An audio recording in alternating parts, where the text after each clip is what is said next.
Sadgurunath Maharaj Ki Jai, and welcome to Jagadambe Reads the Holy Books of India, ShrimadBhagavatam221.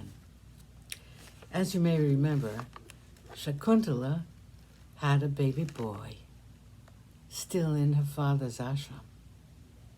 Divine music could be heard to celebrate the birth of a child who would later become the greatest of the monarchs in the line of the moon.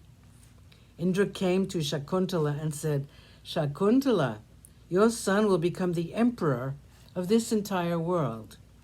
No one will equal him in strength, beauty, glory, prowess. He will perform the Ashwamedha and Rajasuya several times. This son of yours will be the greatest of the Paurava kings." The inmates of Kanva's ashram were greatly excited by the prophecy about the newborn child. To think that their Shakuntala would be the mother of the emperor of the world was thrilling to the inhabitants of the ashram.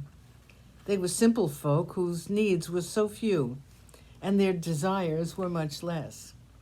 They were happy for their daughter, whom they had cherished as their own. Kanva performed all the rites necessary for a newborn. The child was growing fast.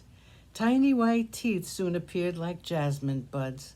Lisping words from his lips were the delight of the listeners. A strange habit this child had. Even when he was hardly able to walk, the little boy enjoyed rushing into the den of a lion, and from the side of the lioness, he would snatch the cubs in his tiny arms and walk away. He knew no fear when his mother frightened him about the anger of the lioness. He would fight with the lions with his little arms and frighten them away.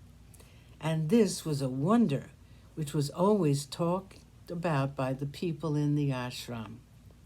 As he was growing up, his fearlessness became proverbial, and so he grew, the son of Shakuntala.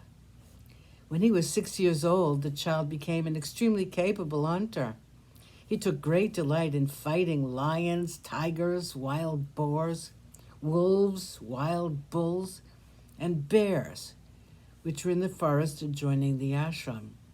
Seeing his prowess, the Rishi Kanva, his grandfather, called him Sarvadamana. As for Dushanta, when he returned to the city, his thoughts were with Shakuntala. But he was terribly afraid of Kanva.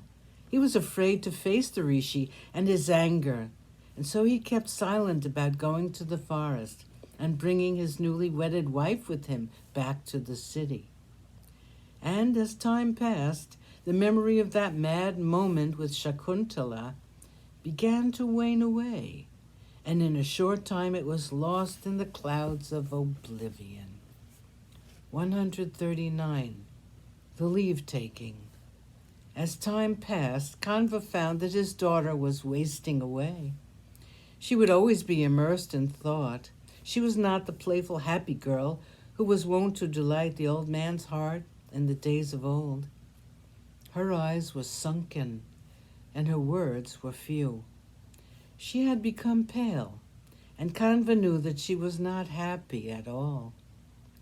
The boy had reached the age of 12, and he had been taught the Vedas and the Shastras, like all the children of the rishis in the ashram. Kanva decided that it was time for them to go to the city, to the presence of the king. He knew that the time had come when the youngster should be crowned as the Yuvaraja. Kanva called Shakuntala to his side and made her sit near him. He stroked her head gently, and the very touch was enough to make her weep without restraint.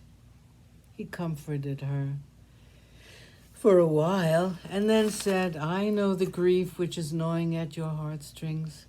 Listen to me, my child. To a woman, the only place is by the side of her husband.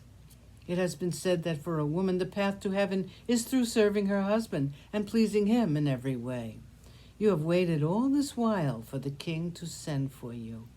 Since he has not done so, it is essential that you should go to him. You have waited long enough for him to come." Sadgurunath Maharaj Ki Jai. Thank you for coming. I hope you come again.